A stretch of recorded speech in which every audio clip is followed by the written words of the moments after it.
إن الحمد لله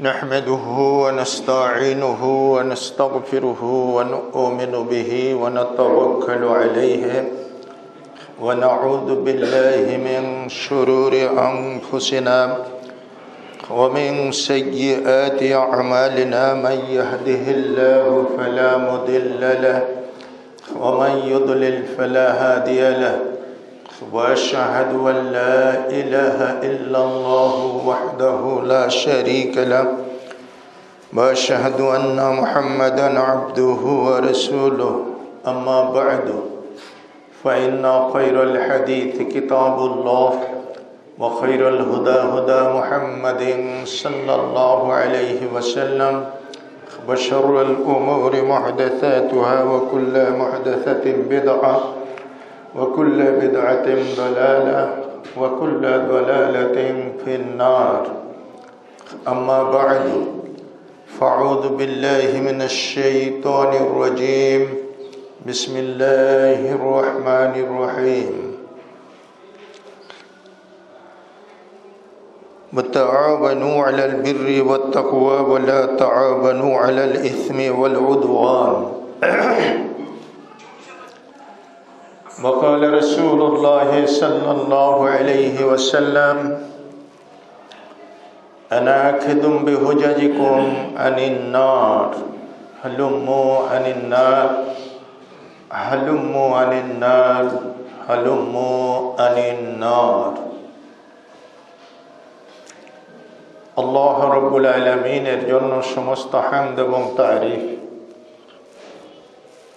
যিনি সৃষ্টি করেছেন আমাদেরকে আশরাফুল মাখলুকাত বা সৃষ্টির শ্রেষ্ঠতম জীব হিসাবে, সৃষ্টি জগতের মুকুট হিসাবে মানব জাতিকে তিনি এই পৃথিবীর মাঝখানে পাঠিয়েছেন তার প্রতিনিধি হিসাবে।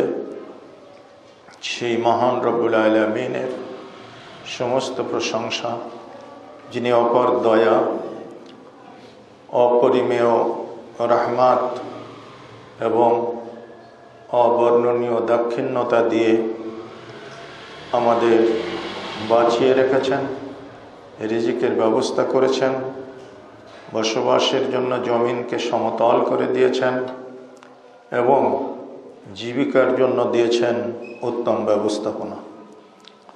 সেই মহান রব্বে করিমের দরবারে লাখো কোটি সজুদ ও শুকর জ্ঞাপন করছি, আলহামদুলিল্লাহ। নবী মুহাম্মদ রাসূলুল্লাহ সাল্লাল্লাহু আলাইহি ওয়াসাল্লামের উপরে কিয়ামত দিবস পর্যন্ত শান্তি অবতীর্ণ হোক।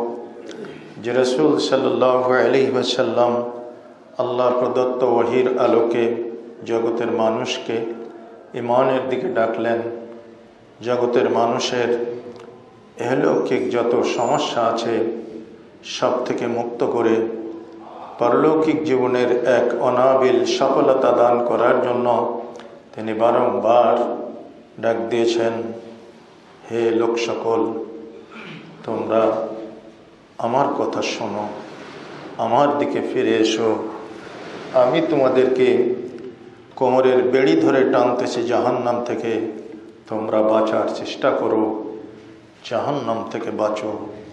এভাবে করে তিনি গোটা মানব জাতিকে জাহান্নামের আগুন থেকে বাঁচানোর জন্য তার জীবদ্দশায় আপ্রাণ চেষ্টা করেছেন এবং তার মৃত্যুর পরেও অসংখ্য দাঈ ইলাল্লাহ, অসংখ্য উলামায়ে কেরাম আজকে সেই একই দায়িত্ব পালন করে যাচ্ছেন।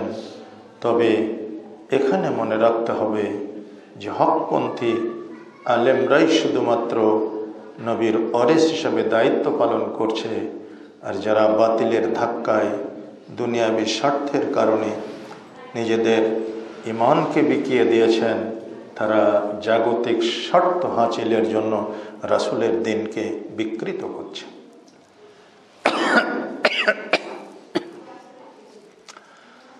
তো যে নবী সাল্লাল্লাহু আলাইহি ওয়াসাল্লাম তার 23 বছরের নাতি দীর্ঘ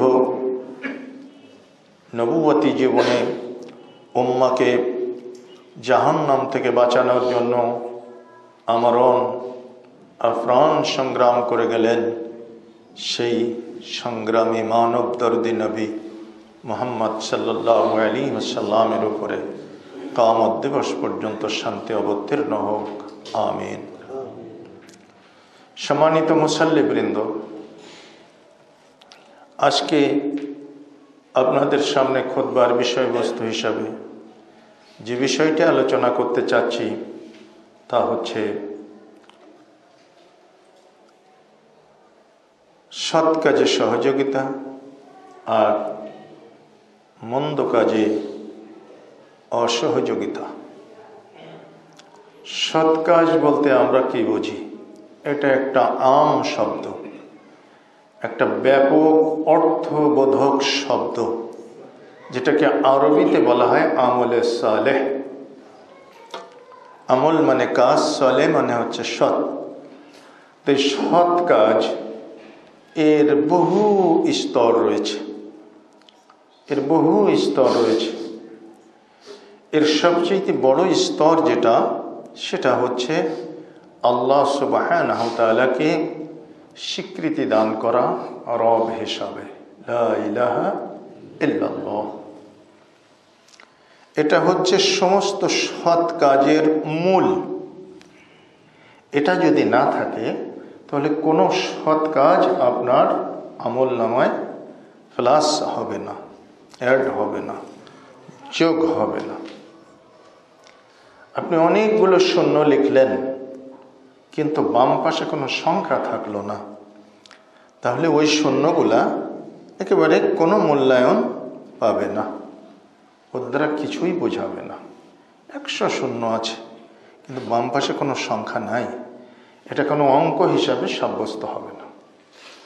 তো এই সৎ কাজের একক যে সংখ্যা, সেটা হচ্ছে আমলে সালেহের একক যে সংখ্যা, একক যে স্তর, সেই স্তরটা হচ্ছে তাওহীদ, লা ইলাহা ইল্লাল্লাহ।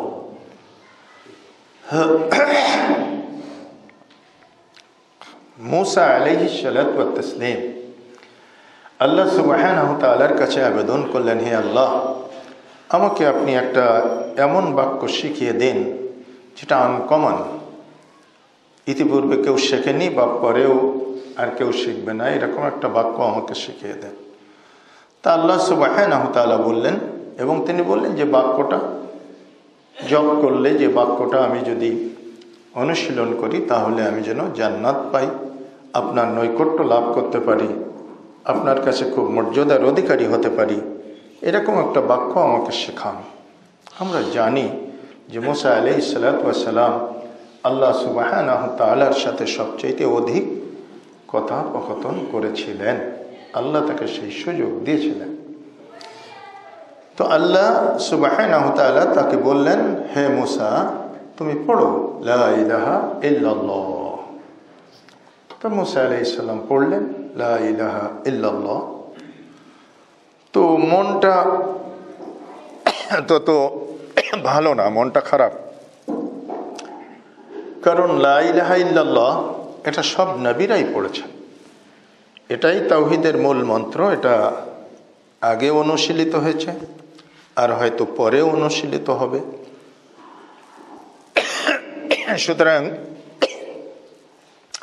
সুতরাং আনকমন কিছু হলো না, এটা কমন বাক্য হয়ে গেল।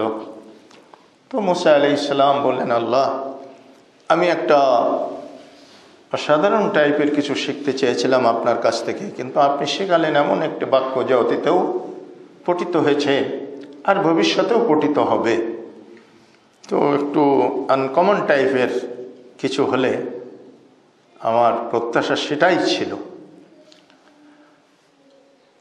মানুষের আসলে স্বভাবগত এটা একটা প্রত্যাশা, সে কিছু নতুনত্বের প্রাপ্তি সে বরণ করতে চায়, নতুন কিছু পেতে চায়, নতুন কিছু বানাতে চায়, নতুন কিছু সৃষ্টি করতে চায়। আমাদের কাছে অনেক সময় ছেলে মেয়ে হলে নামের জন্য ফোন করে, তা আমরা যখন বলি যে নাম রাখেন, ছেলে হয়েছে তো হ্যাঁ, তা আব্দুর রহমান রাখেন, আবদুল্লাহ রাখেন, হ্যাঁ আব্দুল হামিদ রাখেন, তো তখন তারা বলে যে একটু আনকমন কিছু যদি বাছাই করে দিতেন তাহলে। হ্যাঁ, তো নামের মধ্যে সবচেয়ে শ্রেষ্ঠতম নাম হচ্ছে আব্দুল্লাহ, আব্দুর রহমান, আব্দুর রহিম, আব্দুল হামিদ। হ্যাঁ, এই ধরনের যেগুলো আব দিয়ে আছে সেইগুলা। তো এখন মেয়ে হলে যদি আমরা বলি খাদিজা রাখো, ফাতেমা রাখো, আমিনা রাখো, হ্যাঁ, হাফসা রাখো, তখন বলে একটু আনকমন। তো এই আনকমনের খোঁজ করতে করতে এখন মানুষ এতটা আনকমনে চলে গেছে যে একটা নাম রাখে, ভাবে যে হোক আনকমন হোক আর কমন হোক রেখে তারপরে তার ডাকার জন্য আজকের সমাজে নামের কোনো অভাব নেই। শিমুল, পলাশ, হ্যাঁ, এই ধরনের পরেশ, এই ধরনের নাম। এখন ধরেন একজনের নাম পলাশ, তা আপনি কি বুঝতে পারবেন এটা হিন্দু না মুসলমান? প্রথম চান্সে বোঝা যাবে না। আমাদের ওই উপজেলায় কয়েকটা পলাশ স্যার আছে, তাতে হিন্দু আছে গোটা কয়েক আর মুসলমান গোটা কয়েক। তারপরে শিমুল স্যার আছে, তারপরে পরেশ, এ তো শরৎচন্দ্রের এক গল্পের চরিত্রের নাম পরেশ। তো পরেশ এখন আমি খুঁজে পাইনি মুসলিম সমাজে, এই কয়েক বছর থেকে ঢাকায় পেয়েছি একটা ছেলের নাম পরেশ। তার আব্বা মা আমার সাথে ওয়াজ করেছিল, তা বলে পরেশের জন্য একটা কিছু কিনে নিয়ে যাবো, একটা জুব্বা কিনবো হুজুর, এই সাইজ এত দেখে দেন পরেশ। তো এইভাবে পরেশ, নরেশ, রিক্তা, সিক্তা, হ্যাঁ, শিমুল, জবা, কুসুম, বিভিন্ন ধরনের নাম, শিউলি এখন চলে আসতেছে, যেগুলো আমরা কমন রাখি আর আনকমন রাখি, সঠিক নামটা ঢাকা পড়ে যাচ্ছে। এটা এখন বাঙালি মুসলিম সমাজের একটা ট্র্যাডিশন হয়ে দাঁড়িয়েছে, কিন্তু এগুলো উচিত ছিল না। বাংলা নাম এগুলো মুসলিমদের জন্য প্রযোজ্য নয়। একটা সুন্দর অর্থবোধক নাম আরবি, এটাই রাখা আমাদের দিনই একটা কর্তব্য। এটা পিতামাতাকে সুন্দর নাম রাখতে হবে তার ছেলে মেয়েদের, এবং আকিকা দিয়ে, জন্মের 7ম দিনে আকিকা হবে। 7ম দিনে যদি কোনো রকমের মিছ হয়ে যায়, কোনো রকমে না পারে, তাহলে 14তম দিনে বা 21তম দিনে করারও বিধান রয়েছে। তবে 7ম দিনে করাটাই হচ্ছে উত্তম। ছেলে হলে 1টি খাসি, মেয়ে হলে 2টো খাসি, ছেলে হলে 2টো খাসি, মেয়ে হলে 1টি খাসি। যদি পিতা অপারগ হয় তাহলে ছেলের জন্য 1টা খাসি জবা দিতে পারে, দিয়ে তার একটা সুন্দর নাম রাখতে হবে। এটা পিতামাতার আবশ্যকীয় কর্তব্য। তো এগুলো সবই হচ্ছে আমলে সালে, কিন্তু এ নাম রাখা, আকিকা দেওয়া, সব কিছু আমলে সালের ভিতরে। তো সবচেয়ে বড় আমলে সালে কোনটা বলছিলাম? লা ইলাহা ইল্লাল্লাহ, এই তাওহীদের স্বীকৃতি দেওয়া, এটাই ঈমানের মূল মন্ত্র। মুসা আলাইহিস সালামকে আল্লাহ সুবহানাহু ওয়া তাআলা বললেন, মুসা, কমন মনে হচ্ছে নামটা তোমার, তো তুমি কি জানো যে এই লা ইলাহা ইল্লাল্লাহর গুরুত্ব কত? এটা কি জানো? তো মুসা আলাইহিস সালাম বললেন, না, জানি না। যারা বসে আছেন চেয়ারে, ঘুম আসতেছে, তারা একটু উঠে হাঁটাহাঁটি করেন, তাহলে ঘুমটা কেটে যাবে। বা যারা এমনি চেয়ারে হোক আর এমনি হোক বসে থাকলে যদি ঘুম এসে যায়, তাহলে একটু উঠে হেঁটে আসলেন। এরপরেও যদি মনে করেন যে না, আরও বেশি আমি রাত জাগা, টায়ার্ড, ক্লান্ত, ঘুম চেক দিতে পারছি না, একটু পানি ছিটা মেরে আসেন বাইরের থেকে। তবুও খুতবার সময় ঘুমটা পরিহার করার চেষ্টা করবেন। আল্লাহ সুবহানাহু ওয়া তাআলা মুসা আলাইহিস সালাতু ওয়াত তাসলিমকে জিজ্ঞেস করলেন, তুমি কি জানো এর গুরুত্ব কত? তো মুসা আলাইহিস সালাম বললেন, না, তা তো জানি না, সেটা জানি না। আল্লাহ সুবহানাহু ওয়া তাআলা বললেন, দেখো, 7 তবক জমিন, 7 তবক জমিন আর 7 তবক আসমান, এটাকে যদি এক পাল্লায় রাখো, আর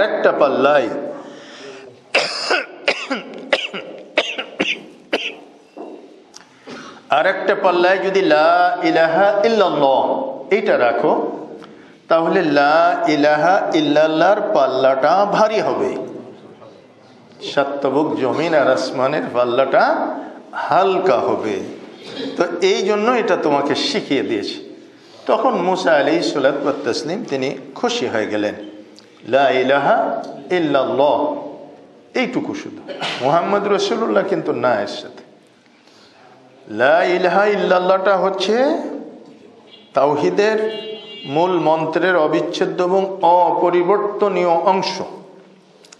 প্রথম অংশ লা ইলাহা ইল্লাল্লাহ, এরপরে আদম সফিহুল্লাহ, নূহ নবিউল্লাহ, ইব্রাহিম খলিলুল্লাহ। পরের অংশ পরিবর্তনশীল, লা ইলাহা ইল্লাল্লাহ আদম সফিহুল্লাহ, লা ইলাহা ইল্লাল্লাহ নূহ নবিউল্লাহ, লা ইলাহা ইল্লাল্লাহ ইব্রাহিম খলিলুল্লাহ। তাহলে প্রত্যেকটা তাওহীদের, প্রত্যেকটা নবীর জামানায় তাওহীদের ডান পাশের বাক্য অর্থাৎ প্রথম অংশ অবিচ্ছেদ্য এবং অপরিবর্তনীয়, আর বাম পাশে যখন যিনি নবী এসেছেন নবুয়াত নিয়ে তার প্রতি ঈমানের স্বীকৃতি। লাস্টে এজন্য আমরা বলি কি লা ইলাহা ইল্লাল্লাহু মুহাম্মাদুর রাসূলুল্লাহ। তাহলে লা ইলাহা ইল্লাল্লাহটা কি হলো? সর্বযুগে সর্বসময়ে সর্বনবীর কাছে এসেছিল এবং ছিল। এটাই হচ্ছে তাওহীদের মূল মন্ত্র। আর এর যে গুরুত্ব, এর যে তাৎপর্য, সেটা আল্লাহ সুবহানাহু ওয়া তাআলা মুসা আলাইহিস সালামকে শিখিয়ে দিলেন। তাহলে আমরা শিখলাম প্রত্যেকটি আমলে সালের যে মর্ম কথা, বা যে এখানে যে তার সবচেয়ে গুরুত্বপূর্ণ এবং বড় আমলে সালে, সেটা হচ্ছে লা ইলাহা ইল্লাল্লাহ। এই জন্য বিশ্বনবী মুহাম্মদ সাল্লাল্লাহু আলাইহি ওয়াসাল্লাম প্রথম যেদিন নবুয়ত জাহির করলেন, দাওয়াত প্রথম দিলেন, সেই দিন ঘুমন্ত আরববাসীকে ডাক দিয়ে বলেছিলেন, কুলু তোমরা বলো লা ইলাহা ইল্লাল্লাহ তুফলিহু, তোমরা লা ইলাহা ইল্লাল্লাহ এইটুকু বলো, তুফলিহু মুক্তি পেয়ে যাবে। মুহাম্মদ রাসূলুল্লাহ এ কথা তিনি বলেন নাই, লা ইলাহা ইল্লাল্লাহ এটুকু বললেই তোমরা মুক্তি পেয়ে যাবে।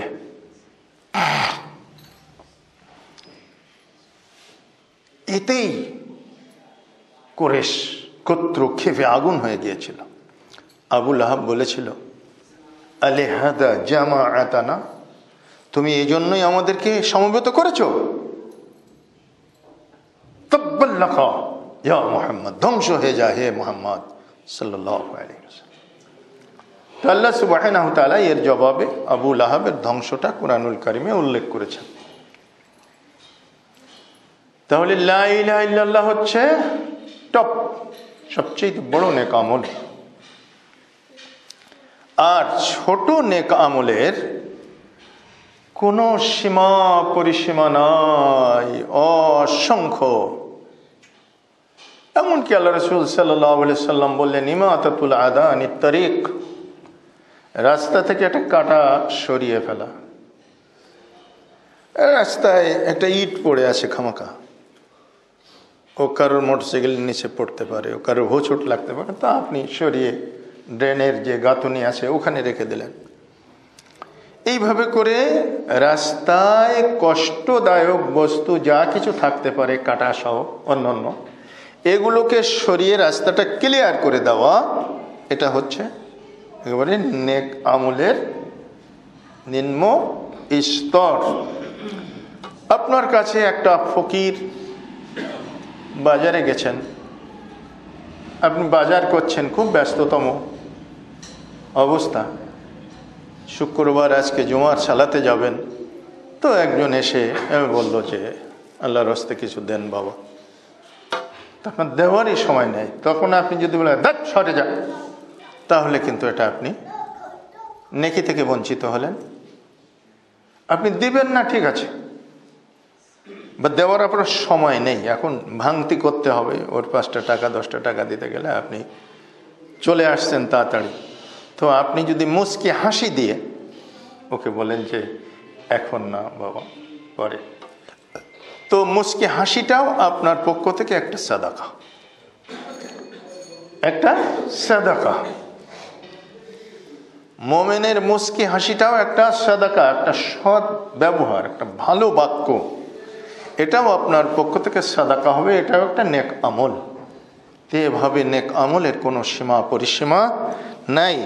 আল্লাহ সুবহানাহু ওয়া তাআলা কুরআনুল কারীমের ভিতরে সূরা মায়েদা 2 নম্বর আয়াতে সেই কথাটাই বলেছেন, ওয়া তাআওয়ানু আলাল বিররি ওয়াত তাকওয়া, তোমরা তাকওয়ার কাজে, আল্লাহ ভীরুতার কাজে, বীর নেকির কাজে, ভালো কাজে সহযোগিতা করো। ওয়ালা তাআওয়ানু আলাল ইসমি ওয়াল উদওয়ান, আর তোমরা মন্দ কাজে, আল্লাহদ্রোহী কাজে, পাপের কাজে সহযোগিতা করো না। পাপের কাজ কি, এটা আপনাদের কাছে বিভিন্নভাবে সংজ্ঞায়িত। আমরা পাপের কাজগুলো লালন করি, আবার পুণ্যের কাজগুলো পাশাপাশি পালন করি। পাপের কাজগুলো লালন করি, পুণ্যের কাজগুলো পালন করি। যেমন ধরুন, আপনার ঘরে, আপনার শোকেজের ভিতরে এমন সব ছবি আছে, একটা ঘর বানানো আছে, তার মধ্যে একটা বরবধূ আছে, পাশে একটা দোয়েল পাখি আছে, পাশে একটা হাতি আছে, একটা ঘোড়া আছে, একটা এই যে বিভিন্ন প্রাণীর ছবি আপনি সযত্নে, যে ছেলেকে আপনি মক্তবে পাঠাচ্ছেন, যাকে উজু করা শেখাচ্ছেন, যাকে সালাত আদায় করা শেখাচ্ছেন, যাকে আপনি আরবি পড়া শেখাচ্ছেন, হ্যাঁ, স্কুলে পড়াচ্ছেন কিংবা মাদ্রাসায় পড়াচ্ছেন, আপনার ছেলেকে আদর্শ নাগরিক বানাবেন, মুসলিম বানাবেন, দ্বীনের ব্যাপারে সজাগ একজন নাগরিক বানাবেন, কিন্তু আপনি লালন করছেন এমন কাজ যা আপনার অপকর্ম, যা পাপের কাজ, যা গুনাহ হচ্ছে। এরপরে নেতা নেত্রীদের ছবি তো আছেই, এগুলো তো এখন অনেকে, মানে যারা যে রাজনৈতিক দলের সাথে সম্পৃক্ত, সেই দলের দলীয় প্রধানের ছবি, এটাকে তারা এখন কম্পালসারি মনে করে, একেবারে অপরিহার্য। যেখানটাতে বসে সে মাথার উপরে ছবি থাকতে হবে, এটা একটা ট্র্যাডিশন। আমি একবার খুব বড় একজন আহলে হাদিসের খুব জজবাওয়ালা একজন শিল্পপতি, তার মাদ্রাসায় মাহফিল করলাম। আপ্যায়নের দায়িত্ব হচ্ছে তার নিজের বাড়িতে নিয়ে গেল, নিজের বিশাল বাড়ি, বহুতল বিশিষ্ট বিশাল বাড়ি। তো প্রত্যেকটা মানে সিঁড়ি থেকে ওঠার সময় এই সিঁড়ি দিয়ে উঠতেছে, এখানে তার ছবি, সেই শিল্পপতির, যে আবার একটু উঠে টার্নিং নিতে হবে, ওখানে তার ছবি, তারপরে তার ছবি, আর তার বসার জায়গা, গেস্ট রুমের তো ছবি আসেই। তো এই ছবি দিয়ে তিনি তার একটা কৃতিত্ব বা তার জীবনের সফলতার, মানে যে তিনি যে সফলতার নায়ক, এই পরিবারের যে প্রতিষ্ঠাতা, এটাকে জাগ্রত রাখার জন্য, মানে ওই পরিবারের জন্য তিনি বঙ্গবন্ধু, সেটা আর কি বোঝাতে চাচ্ছেন। সারা দেশে যেমন বঙ্গবন্ধু ছবি মূর্তি দিয়ে আমরা এই কি বলা যাবে, স্বাধীনতার স্থপতি বলবেন না, বললে যদি অত্যুক্তি হয়, নাই বা বললেন, তো যাই হোক, তার ডাকে বা নেতৃত্বে যুদ্ধ হয়েছিল। তো এখনকার আধুনিক ছেলেরা আবার অ্যানালাইসিস করে করে ফেসবুকে বিভিন্ন ধরনের পোস্ট দেয়। অনেকে বের করে ফেলেছেন যে মুক্তিযুদ্ধে শেখ পরিবারের কোনো সদস্য ছিল না।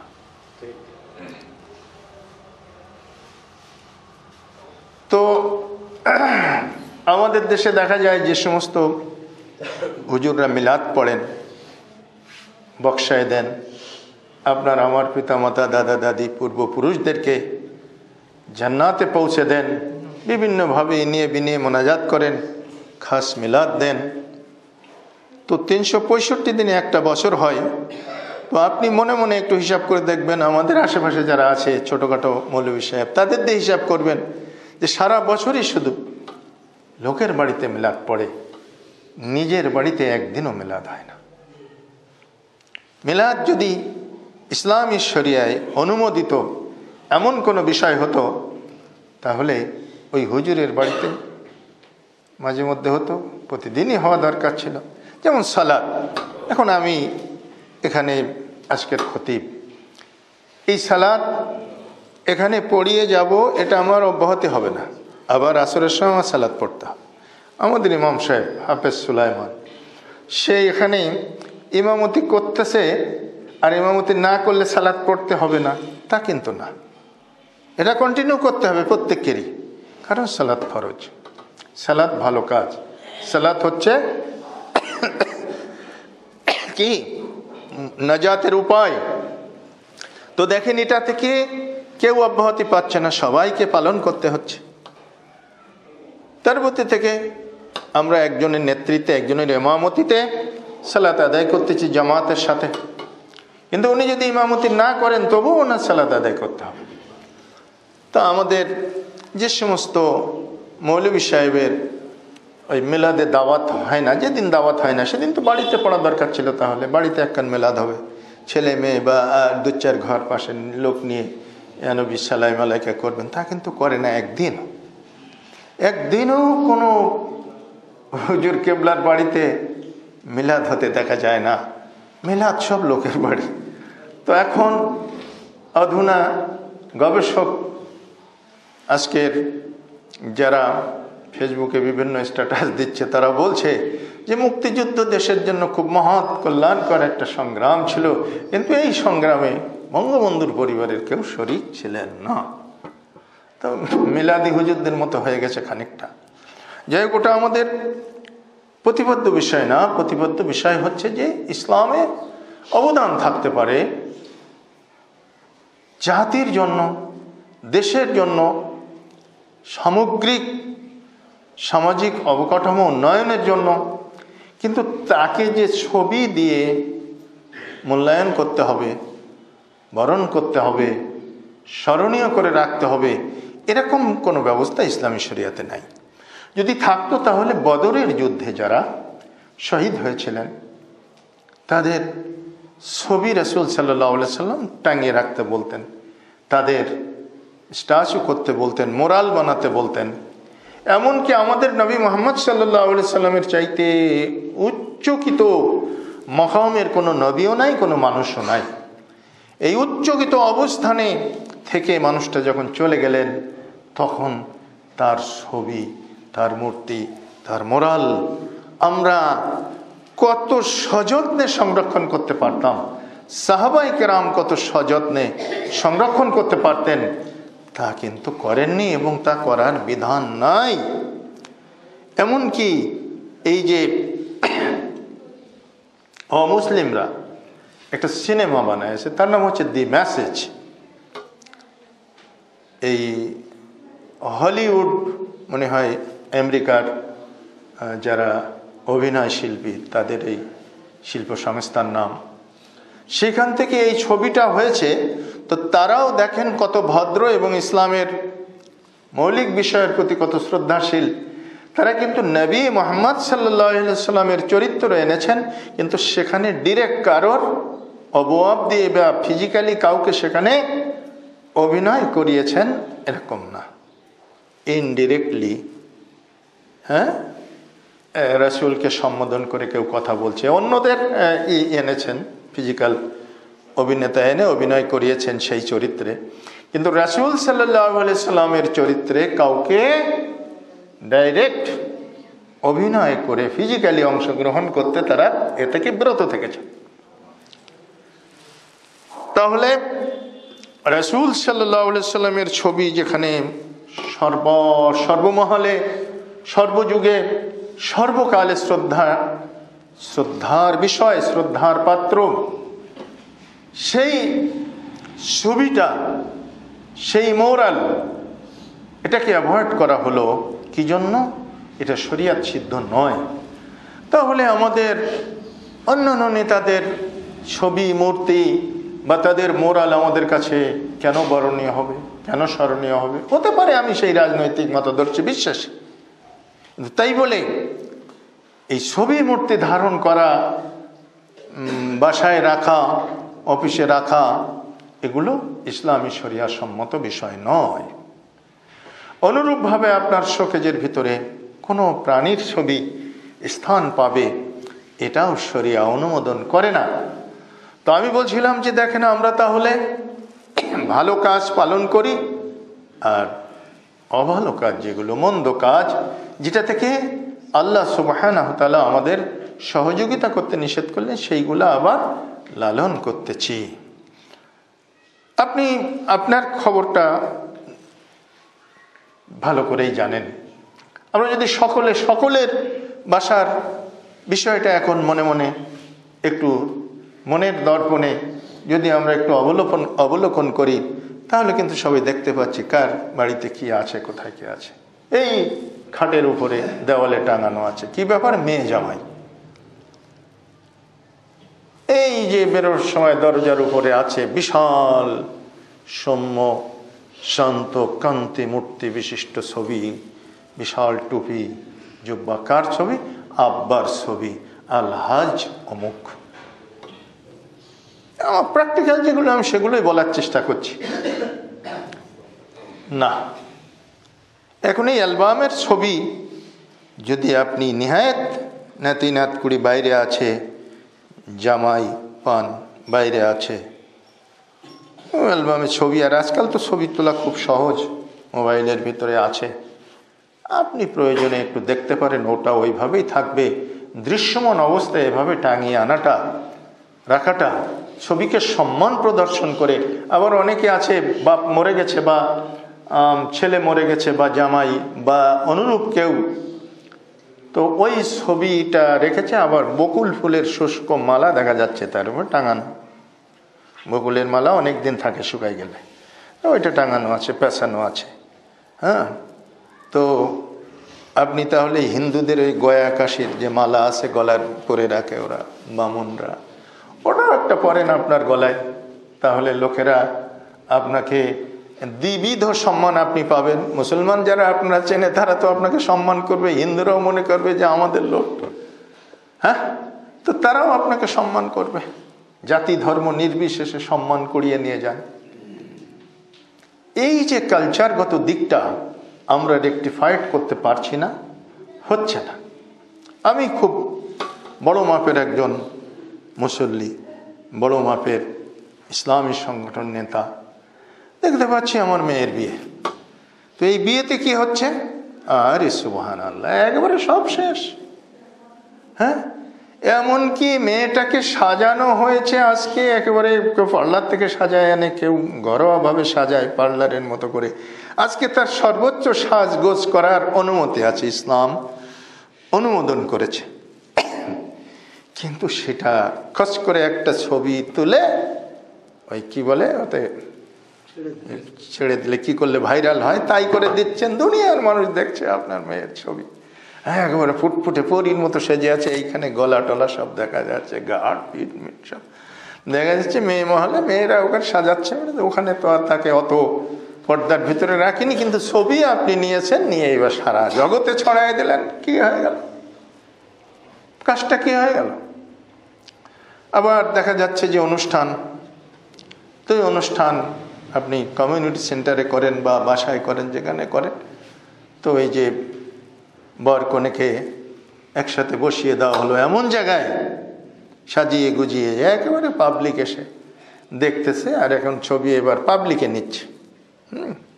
পাবলিকে নিচ্ছে, কি হবে? এই সৎ কাজ, এই নেকামল করে, এই হুজুরগিরি করে, এটা আজকে এমন অবস্থা যে আমাদের মতো টোটাফোটা আলেম যারা, তারাও এর থেকে পরিত্রাণ পাচ্ছে না। এটা যেন কেমন অ্যাভেলেবল, যদি না করে তাহলে মানুষগুলো দেশ কি ব্যাপার। আমি ঢাকাতে খুতবা দেই প্রায়ই, আর ঢাকার বিয়েগুলো সব শুক্রবারে হয়, বেশিরভাগ বিয়ে শুক্রবারে। শুক্রবারে একটু তাদের রিল্যাক্সেশন পিরিয়ড, এই জন্য শুক্রবারে বিয়ে। আর বিয়ে হলে হেভি খাওয়া দাওয়া। ঢাকার খাওয়া মানে বিয়ের খাওয়া, বিশাল ব্যাপার, খেয়ে পারলে হলো। এখন নারী পুরুষ সব একসাথে বসে খাওয়া খাওয়ি সব। আর সেই মেয়েরা এমনভাবে সাজগোজ করে আসে, আমি রীতিমতো বিভ্রান্ত হয়ে যাই, এদের বউ কোনটা আর সাধারণ মহিলা কোনটা। সবগুলোরে বউ মনে হয় আজকের এই আসরের নতুন বউ। এটা ম্যাক্সিমাম মেয়েদের দিকে তাকালে বউ মনে হয় যে এইটা মনে হয় হবে, কিন্তু ওটা বউ না, ওটা এমনি সেজে এসেছে বিয়ে খেতে। নাউজুবিল্লাহ আস্তাগফিরুল্লাহ, আমি স্ট্রাইক করলাম যে আমি আর এই বিয়ে খেতে যাব না। আপনারা যদি আমার বিয়ে খাওয়াতে হয় তাহলে 4টে ভাত এখানে নিয়ে আসবেন, আমি খেয়ে যাব। তা আজকের এক মুসল্লি বললেন যে যেমন লাগবো হুজুর, কোনো সমস্যা হইতো না, আজকে আমি আছি, নারী পুরুষ আলাদা করে দিচ্ছি গা, চলেন লন আমার লগে লন। তা আমি লগে লইলাম, যে দেখলাম হ্যাঁ আলাদা করে দিছে প্যান্ডেলে, মানে একটা কাপড় টাঙায়, এপাশে পুরুষ এপাশে মহিলা। হঠাৎ করে এক দস্যু ফুলন দেবীর মতো মহিলা আসলেন, এসে বলছে এইটা কে করছে? তো বলছে সেলিমে করছে। কই সেলিমে এইটা হুদা হুদা কি কাম করছে? কইয়া এক পাশের ওই ইটা দিয়া, ওই যে পর্দার যে টাঙানো ছিল, এক পাশ ধরে টান মারলো আর ছিঁড়ে ছুটে এপাশ ওপাশ সব একাকার হয়ে গেল। হুদা সেলিমে এটা কি কাম করছে? এটা কোনো কাম হইল? এই কয়ে টান দিয়ে ছেড়ে দিল। আমি এখন কি করি, লজ্জায় পড়ে গেছি, আর সেলিমও লজ্জায় পড়ে গেছে। আমাকে যে লয়ে গেছে যেমন লাগবো চলেন, হ্যাঁ, সেও লজ্জায় পড়ে গেছে। পরে শুনলাম ওই মহিলা হচ্ছে ওয়ার্ড কাউন্সিলর, তার পাওয়ার আছে। তো এখন এই হয়েছে বিষয়। আমরা কিন্তু সবাই মুসলিম, এবং যারা জুমার নামাজ পড়ে গেছে, এই যে মসজিদ বানাইছে, তো কত যে জায়গাটা তার কয়েক কোটি টাকা দাম, আর কনস্ট্রাকশন যা করছে 1 কোটির উপরে, মানে প্রায় 2 কোটির উপরে, তো দোতলা হয়েছে। এখন এই প্রায় এককভাবে করেছে। আবার তার আলাউলাদের বিয়েতে কম এই হচ্ছে, আর যে বিয়ের যে স্টেজ বানাইছে বর কনে, সেখানে তো যাওয়ার প্রশ্নই আসে না আমাদের। এই যে কালচার থেকে আমরা বেরিয়ে আসতে পারছি না। অথচ আল্লাহ সুবহানাহু ওয়া তাআলা কি বললেন? ওয়ালা তাআওয়ানু আলাল ইসমি ওয়াল উদওয়ান, অন্যায় কাজে, অমার্জিত কাজে, অনেকের কাজ, সেগুলোতে সহযোগিতা করো না। তো আমরা কিন্তু সেগুলাতে সহযোগিতা করছি, সেগুলা দেদারসে করে যাচ্ছি, সেগুলা লালন করছি, আবার এদিকে ধর্মকর্ম পালন করছি। মসজিদে আগের কাতারে আমার স্থান, আমি আলহাজ, আমি অমুক, আমি তমুক, আমি মাওলানা, হ্যাঁ, আমি জাহাঙ্গীর আলম, তারপরে আবার ইসলাহি। ওরে বাবা রে বাবা, মানুষ মনে করবে নামে গাও থরোয়ারি কম্প।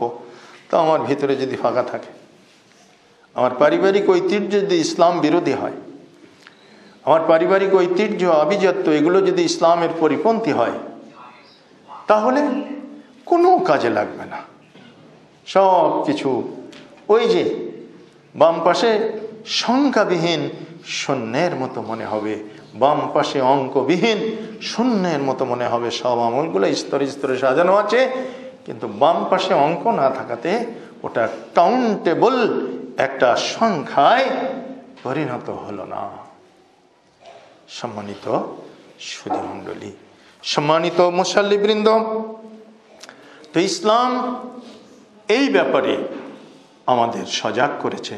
দেখুন, শাবান মাসে আমরা পদার্পণ করেছি, শাবান চলছে। আমি মাঝে মাঝে বলে থাকি যে হিন্দুদের 12 মাসে 13টা পার্বণ আছে, আমাদেরও 12 মাসে 13 পার্বণ হয়ে গেছে। আমাদের প্রত্যেকটা মাস ভিত্তিক একটা একটা নেকির আনুষ্ঠানিকতা আছে। শাবানে আছে, তারপরে রমজানে আছে, শাওয়ালে আছে, জিলহজ্জে আছে, মুহররমে আছে। সেগুলো একটা নির্দিষ্ট পদ্ধতিতে পালনের বিধান রয়েছে। কিন্তু আমাদের হিন্দু ভাইদের রয়েছে প্রত্যেক মাসে 12 মাসে, এবং একটা নাকি বেশি আছে, সেটা 13। তো মুসলিম সমাজও আজকে ঠিক ওই মানে তাদের সাথে পাল্লা দিয়ে প্রত্যেক মাসে পালনযোগ্য অনুষ্ঠান এরকম আবিষ্কার করার তালে ব্যস্ত, যে কারণে আমাদের সমাজে কিছু খুতবা রচিত হয়েছে আলেমদের পক্ষ থেকে। সেটা হলো 12 চাঁদের ফজিলত। 12 চাঁদের ফজিলত আমি প্রস্তাব করেছি ইতিমধ্যেই, যারা আমাদের প্রথিতযশা লেখক, যে আপনারা এর পাশাপাশি একটু 12 চাঁদের বেদাত এর উপরে একটু কলম ধরেন। এই যে 12 চাঁদের ফজিলাতের পাশাপাশি আমরা 12 চাঁদে যে কি বেদাত করে যাচ্ছি এগুলোতে একটু কলম ধরেন, তাহলে জাতি ফজিলাত আর বেদাতের মধ্যে পার্থক্য করতে পারবে। ফজিলাতের নামেই আমরা শবে বরাত করবো 15 তারিখে, কিন্তু এটার মধ্যে কোনো ফজিলাত নাই। ফজিলাত কোথায়? প্রত্যেক দিন শাবানে রাসূল সাল্লাল্লাহু আলাইহি সাল্লাম বেশি রোজা রেখেছেন।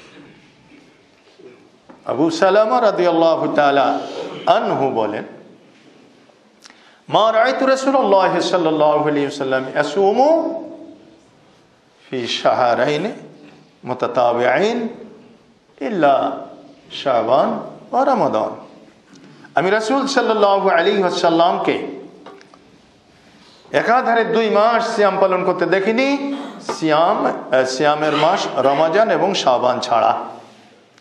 তার মানে শাবান মাসে রাসূল সাল্লাল্লাহু আলাইহি ওয়াসাল্লাম অধিক রোজা রেখেছেন, সিয়াম পালন করেছেন। রমজান মাসের রিহার্সাল হিসাবে, নট অনলি শবে বরাতের রোজা বা নিসফে শাবানের রোজা, এটা তিনি রাখেননি। মধ্য শাবানের রোজা রেখেছেন বা নামাজ পড়েছেন। আমাদের গোরস্থানগুলোতে গেলে বোঝা যায় শবে বরাতের দিন সবাই হালুয়া রুটি, পুডিং, পরোটা, কালিয়া কাবাব, কোপ্তা যে যা পারবে সে তা খাবে। এরপরে হালুয়া রুটি বিলিয়েও দেয়, অনেকে সাদাকা করে। তো হালুয়া রুটি সাদকা করা ভালো, কিন্তু ওই দিন না, আপনি সবসময় করেন, ওই নির্দিষ্ট দিনে নয়। এবং ওই যে একটা জিয়ারাতের হিড়িক পড়ে যায়, কবর জিয়ারাত কথিত আছে, ওই দিন বাপদাদা বা 14 পুরুষের রুহ সব এসে হাজির হয়। তারা কে কি দিচ্ছে না দিচ্ছে এটা ওই ফকিররা মিসকিনরা যেমন থালাবাটি নিয়ে হালুয়া এবং পয়সাপাতি কুড়ানোর জন্য ব্যস্ত হয়ে পড়ে। আমাদের পূর্বপুরুষ যারা প্রয়াত হয়েছেন, যারা ইন্তেকাল করেছেন, আমরা ঠিক তাদের ওই ছবিটা অনুরূপভাবে অনুধাবন করি মনে মনে, যে তারাও মনে হয় এইভাবে ছুটতেছে, এই দাও দাও রে, তুমি দাও, তুমি দাও, তুমি দাও, এইভাবে। তো আমি যদি একটা জিয়ারাত দিই, আমি যদি একটা রব্বির হামহুমা বলি, তাহলে হয়তো তারা অনেক কিছু পেয়ে যাবে, আল্লাহ কবুল করবেন। এজন্য আমরা যেমন ওই ফকির মিসকিনদেরকে তুষ্ট করি দান সদকা করে, আর জিয়ারাত করে করে আমরা আমাদের পরলোকগত পূর্বপুরুষদেরকেও কিছু দিতে চাই না। দেওয়ার সিস্টেম আছে পূর্বপুরুষদেরকে। জীবিতদের জন্য করণীয় একমাত্র, মৃতদের জন্য সেটা হচ্ছে দোয়া। তো সেটা ওই নির্দিষ্ট সময়ে নির্দিষ্ট তারিখে নয়, অলওয়েজ। এখানে এসে খুতবার আগ পর্যন্ত আপনি বসেছিলেন, আপনি 10 মিনিট মোনাজাত করতেন, আল্লাহুম্মা গফির লিল মুমিনিনা ওয়াল মুমিনাতি ওয়াল মুসলিমিনা ওয়াল মুসলিমাতি ওয়াল আহইয়াহি মিনহুম ওয়াল আমওয়াতি বিরহমাতিকা ইয়া আরহামার রাহিমিন। তারপরে রব্বির হামহুমা কামা রাব্বায়ানি সাগীরা। কই করেছেন? করেছি আমরা? করি না, করিনি, আর করবো না। হয়তো পায়তারা করতেছেন যে জাহাঙ্গীর আলম সাহেবকে একটু ডেকে নিয়ে যাবো, আমার আব্বার কবর বসে পড়ায়, ওইখানে যে একখান জিয়ারাত মেরে দেব, না, কোনো দরকার নেই। আপনি পৃথিবীর যে স্থানেই থাকুন না কেন, আপনি একটা জিয়ারাত এর উদ্দেশ্যে আপনি পড়েন রব্বির হামহুমা কামা রাব্বায়ানি সাগীরা। আপনি এও পড়তে পারেন না, তবুও ভালো, আপনি বলেন আল্লাহকে যে আল্লাহ আমার আব্বাকে মাফ করে দাও, আল্লাহ আমার পূর্বপুরুষদেরকে মাফ করে দাও, আল্লাহ আমার মৃত আত্মীয় স্বজনদেরকে মাফ করে দাও, আল্লাহ তাদের ক্ষমা করো, আল্লাহ আমাকে ক্ষমা করো। এ কথা তো বলতে পারবেন, পাগল যদি না হন, মূর্খ হোক শিক্ষিত হোক, এ কথা বলতে কেউ অপারগ না। তো তা কিন্তু আমরা বলি না। আমরা চেয়ে থাকি ওই হুজুর ওখানে ট্রিপে গেছেন, ওই ইসে গেছেন, এখন টুটপাড়ার ট্রিপে গেছেন, উনি ফিরে আসলে বসুপাড়ার ট্রিপে আমি নেব। এইভাবে আমরা এই সমস্ত এজেন্সি মালিকদেরকে আমরা খুঁজে তাদের মাধ্যমে আল্লাহ পাকের কাছে আমাদের পূর্বপুরুষদের জন্য দোয়া করার পায়তারা করি ওই নিসফে শাবানের দিন। আর ফকির মিসকিনরাও ওরা দেখে যে এই দিন সবাই দেয়টাই ভালো, তো ওরা ওই দিন সবাই একেবারে মানে মোটরসাইকেল চালাই তো যাওয়াই যায় না, হেঁটে যেতে গেলেও অনেকের পায়ে গায়ে পাও লেগে যায়। বিভিন্ন কবরস্থানের মানে এটা চিত্র আপনারা দেখেছেন, বলা লাগবে না। তো এই যে একটা ট্র্যাডিশন তৈরি হলো, আরে এটা একেবারে নিছক কি বলা যাবে, ওয়ালা তাআওয়ানু আলাল ইসমি ওয়াল উদওয়ান, এগুলো পাপের কাজ, এগুলো হচ্ছে অনেকের কাজ, এগুলো রীতিমতো উদওয়ান, কখনো কখনো আল্লাহদ্রোহিতার কাজ, কখনো এখানে শিরিক অনুষ্ঠিত হয়ে যায়, কখনো বেদাত তো হয়, আর খোরাফাত যেটাকে বলে সেটা তো আছেই, এগুলা হয়ে যাচ্ছে। সুতরাং এগুলা থেকে বাঁচার উপায় কি? তাহলে বাঁচার উপায় হচ্ছে সঠিক দ্বীনি ইলম, দ্বীনি জ্ঞান না থাকার কারণেই আজকে এক মুফতি সাহেবের সাথে আমি সকাল 9টা থেকে 10:30 পর্যন্ত অবস্থান করেছিলাম। তো তাকে আবার তার বাসায় পৌঁছে দিতে গেলাম। তা উনি বলছিলেন, ভাই ওই যে বড় সাহেবের দরগা, গল্লামারি যে বড় সাহেবের দরগা সেটা। আমি তো দরগা কই? বলছে দরগা নেই, মূলত একটা মসজিদ আছে আর একটা হেফজখানা মাদ্রাসা, তবে এই নামটা যে বুড়ো সাহেবের দরগা। আমি বলি, এ নাম তো আমি বহুবার শুনেছি, তো আমি মনে করি সেখানে একটা দরগা আছে। বলছি না, দরগা আর এখন নাই, একটা সময় তো ছিল, এখনও বিভিন্ন ধরনের মানুষ এসে এখানে বিভিন্ন আনুষ্ঠানিকতা করে, তবে আগের চাইতে অনেক কমে গেছে। তা আমি বলছি, ভাই সত্যি করে বলেন তো, এই যে কমে গেছে, কমটা হলো আমাদের কারণে না আপনাদের কারণে? তা বলছে না, আপনাদের কারণে। এখানে আমি এই পাড়ায় থাকি, আমি কোনোদিন মুখ খুলি না, তা আমি আর অন্যের কথা কি বলবো? এটা যেটুকু কমেছে এ আপনাদের কারণেই কমেছে। তার কারণ হলো আপনারা যেভাবে হ্যামারিং করেন শিরিক বেরাতের ব্যাপারে, এভাবে আমরা করতে পারি না বা করি না।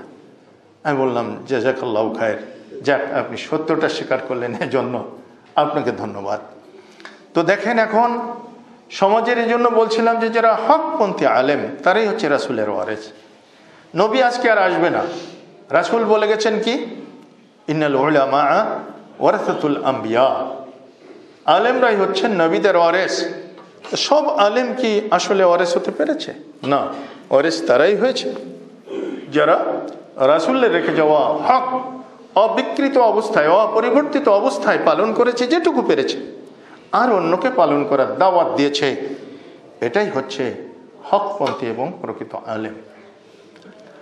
আলেম অর্থে কি প্রত্যেককে টাইটেল পাস হওয়া লাগবে, ইফতা পাস করে মুফতি হওয়া লাগবে? জি না, দ্বীনের প্রয়োজনীয় জ্ঞান আহরণ করতে হবে, সেই মোতাবেক আমল করতে হবে, তিনি আলেম হয়ে গেলেন। এই অর্থে এলেম শেখার কোনো বিকল্প নাই। এরপরে যে রমজান মাস আসতেছে, এই রমজান মাসে রাসূল সাল্লাল্লাহু আলাইহি সাল্লাম বদর যুদ্ধ করেছিলেন। এই বদর যুদ্ধ ইসলামের প্রথম ধর্মসমর ছিল। এই ধর্মসমরে নবী করিম সাল্লাল্লাহু আলাইহি সাল্লাম বিজয়ী হয়েছিলেন সাহাবীদেরকে নিয়ে। এখানে 70 জন যুদ্ধবন্দী রাসূলের হাতে ছিল।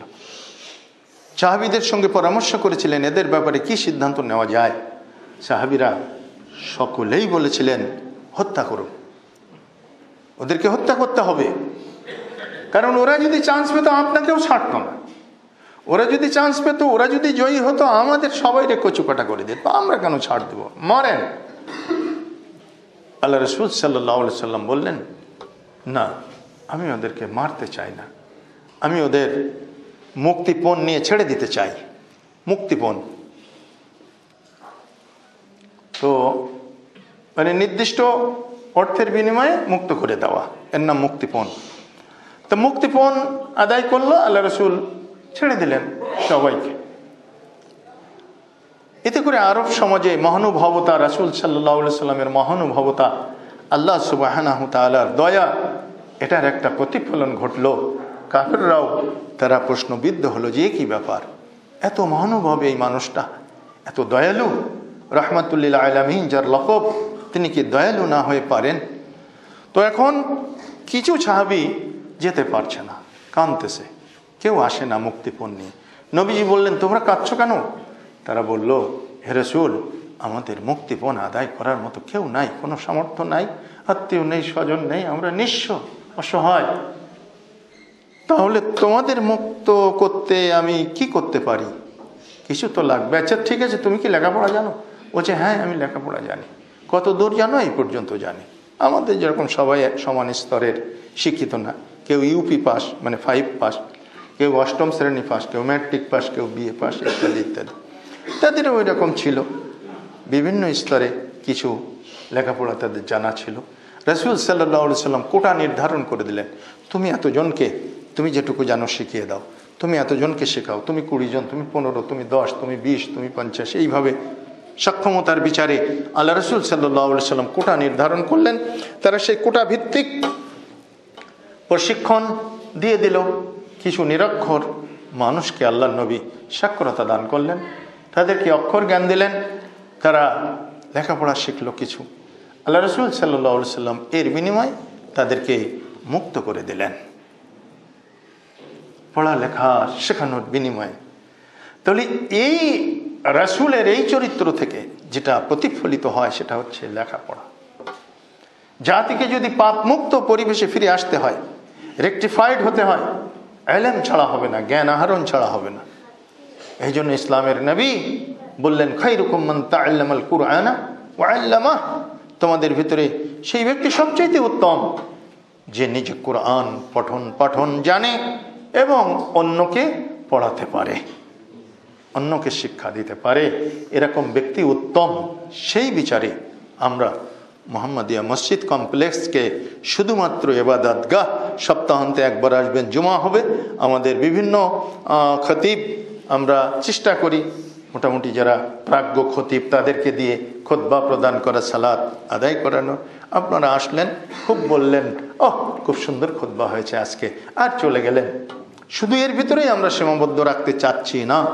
আমরা চাচ্ছি আমাদের এই যে প্রজন্ম, আমাদের যে সমস্ত শিশু, আমাদের যে সমস্ত কিশোর, তাদেরকে অন্তত পক্ষে পেশাব পায়খানা ঢুকার দোয়া এটা শেখা দরকার, বের হওয়ার দোয়া এটা শেখা দরকার, মসজিদে ঢোকার দোয়া এটা শেখা দরকার, মসজিদ থেকে বের হওয়ার দোয়া এটা শেখা দরকার, ভাত খাওয়ার আগের দোয়া সেটা শেখা দরকার। তারপরে পানি পান করার দোয়া কি শেখা দরকার। পানি পান করার ভিতরে কয়টা সুন্নত আছে? 5টা। এই 5টা সুন্নত অনেকেই বলতে পারি না আমরা। এখনই যদি নগদ পরীক্ষা করেন আপনার 50% মুসাল্লি ফেল করবে। 5টা পানি পান করার সুন্নত বলে দিতে পারবে। তো এই যে তাহাজ্জুদ তামাদ্দুনিক জীবনে মাসনুন দোয়া কালাম শিক্ষা এবং কমপক্ষে সালাত সিয়াম ইবাদত বন্দেগী পালন করতে গেলে যে ইলমটুকু দরকার প্রাথমিক, সেই ইলমটুকু যদি আমরা আমাদের এই বাচ্চাদের মুখে আমরা দিতে পারি, তাদের পেটে যদি আমরা সেই ইলমটুকু ঢুকিয়ে দিতে পারি, তাহলে ভবিষ্যৎ কর্মজীবনে তারা যেখানে যে স্তরেই থাকুক না কেন তাদের কিন্তু ইবাদত বন্দেগী করতে আর কোনো সমস্যা হবে না। এই জন্য এখানে আমরা 1, 2, 3 পেলে এবং অন্টু এখন চলছে, আরও একটা ক্লাস আমরা ইনশাল্লাহ আগামীতে বর্ধিত করব। এভাবে আমাদের এই প্রশিক্ষণ কার্যক্রম শুরু হয়ে গেছে। আমাদের ইমাম সাহেব, মুয়াজ্জিন সাহেব ছাড়াও আরও বাইরের একজন টিচার আমরা এখানে নিয়োগ দিয়ে রেখেছি। এখানে তালিমাতের কাজ নিয়মিত হচ্ছে এবং এই তালিম যাতে বন্ধ না হয় সেই জন্য আপনাদের সহযোগিতা দরকার। ওই যে তাআবানু আলাল বিররি ওয়াত তাকওয়া, সহযোগিতা করো নেকির কাজে, সহযোগিতা করো ভালো কাজে, আল্লাহ বলেছেন সূরা মাইদার 2 নম্বর আয়াতে। এর আলোকেই আমরা আপনাদের সহযোগিতা ইতিপূর্বে কামনা করে আসছি, এখনো কামনা করে যাচ্ছি যে আজকে আদর্শ জাতি গঠনে আমাদের এই প্রাথমিক ভূমিকাটুকুকে যদি আমরা জাগ্রত করে রাখতে পারি, ধরে রাখতে পারি, তাহলে একদিন এই শিক্ষাটুকুন আমাদের এই পোলাপান যখন তারা কর্মজীবনে আসবে, যুবক বয়সে আসবে, তখন নিশ্চয়ই এটা কাজ করবে।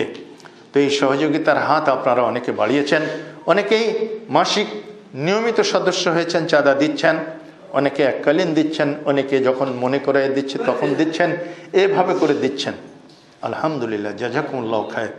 আমরা এটাকে আরও একটু পরিপক্ক করার জন্য বা এখনই আমরা যে সমস্ত আমরা খানিকটা পিছনে পড়ে গেছি ইনদায়কের কারণে, এবং আমাদের এই অবকাঠামোগত উন্নতিটা একটু দরকার। কারণ একতলা দুতলা আমাদের সালাতের জন্যই লাগে, সালাত সিয়াম ইফতার এবং অন্যান্য আনুষ্ঠানিকতা। আমরা যদি 3 তলাটা ছাদ এটে অন্তত পক্ষে একটু করতে পারি, তাহলে আমরা ক্লাসরুমটা ওখানে স্থানান্তর করতে পারবো। কারণ পাশে পরিবর্ধন করার মতো কোনো পরিবেশ নাই। এখন আমাদের ঊর্ধ্বমুখী সম্প্রসারণ ছাড়া আর কোনো ব্যবস্থা নেই। এ লক্ষ্যে আমরা আগামী 28 ফেব্রুয়ারি রোজ শুক্রবার বিকাল 4টা আসরের পর, মানে 5টা থেকে বললেও ভুল হয় না, 5টা থেকে আসর বাদ আসর থেকে আমরা জাস্ট একটা সেমিনারের আয়োজন করেছি। 3 জন আলোচক এখানে আলোচনা রাখবেন। ইশার সালাত পড়ে ঘণ্টাখানেক আলোচনা হবে, তারপরে শেষ হয়ে যাবে। আমরা মাগরিবের আগে একজনকে দেব, আমাদের আমন্ত্রিত মেহমানদের। আপনারা এই নিমন্ত্রণপত্র পাবেন, কার্ড পাবেন। আমরা সাউন্ড বক্সে করব, মাইকে না, ইনডোর একেবারে সেমিনার। জাস্ট 3 জন আলোচকের টাইম নির্ধারিত থাকবে, সে বিষয় নির্ধারিত থাকবে, তার আলোকেই তারা আলোচনা করবেন। আমাদের শাহরুল ইসলাম মাদানী আলোচক রয়েছেন। আমাদের মোহতারাম জালালউদ্দিন মাদানীকে বলেছিলাম, কিন্তু ওই দিন তার প্রোগ্রাম থাকাতে তাকে পেলাম না। ডক্টর কবিরুল ইসলাম সাহেব, তাহরিকের সহকারী সম্পাদক, রাজশাহী, তিনি থাকবেন প্রধান অতিথি। আমাদের এখানকার অনিয়মিত খতিব, মাঝে মধ্যে যিনি আসেন আমরা সুযোগ মতো ডাকলে, অধ্যাপক শামসুল আলম, আরবি প্রভাষক, কাকডাঙ্গা সিনিয়র মাদ্রাসা সাতক্ষীরা, তিনিও থাকবেন। সভাপতি হিসাবে আমি অধম আছি ইনশাআল্লাহ। আহ্বায়ক হিসাবে আমাদের শ্রদ্ধেয় মোতাল্লি সাহেবের নাম আমরা সেখানে করেছি। তো আপনারা সেই দিন সকলে থাকবেন এবং এই ছোটোখাটো মাহফিল যেটুকু ইন্তজাম করছি, এর একটা খরচ আছে। এই খরচা বেয়ার করার জন্য আপনারা একটু সবাই জিহাদের সওগাত আমাদের এই ফান্ডে, এই মাদ্রাসা ফান্ডে আপনারা রাখবেন। আমরা দুটোকেই একসঙ্গে করেছি, মসজিদের উন্নয়ন কল্প এবং এই মাদ্রাসার উন্নতি দুটোকেই। আর আগামী 13-14 হচ্ছে আপনার রাজশাহীতে জাতীয় তাবলিগি ইজতেমা। এই তাবলিগি ইজতেমাকে সাফল্যমণ্ডিত করার জন্য আপনারা বরাবরই সহযোগিতা করে থাকেন। আমাদের ছেলেরা আপনাদের কাছে কুপনের বিনিময়ে সহযোগিতা কুড়াচ্ছে। গতকালকের রিপোর্ট পর্যন্ত সহযোগিতা অন্যান্য বারের তুলনায় খুবই নগণ্য। মাত্র আর সময় আছে সামনে কটা, আর তো সময় নেই। আজকে কয় তারিখ যাচ্ছে? 7। তাহলে সামনের সপ্তাহে আমরা রওনা দিয়ে যাব। সুতরাং আজকে আপনারা সর্বোচ্চ দান এই খাতে, তাবলিগি ইজতেমার খাতে দিয়ে আপনারা কুপন সংগ্রহ করবেন আশাবাদ ব্যক্ত করছি। আর আমাদের যে সেমিনার, সেটার ব্যাপারে আমরা ইনশাল্লাহ সামনের জমা, তারপরে আর একটা জমা আমরা সময় পাব, আপনাদের সার্বিক সহযোগিতা কামনা করব। এবং ওই সেমিনারটাতে আমি আপনাদের সবন্ধব উপস্থিতি কামনা করব। আমার চিঠি রেডি হচ্ছে, সপ্তাহে মনে দিতে পারলাম না, সামনের সপ্তাহের ভিতরে সব পেয়ে যাবেন ইনশাআল্লাহ।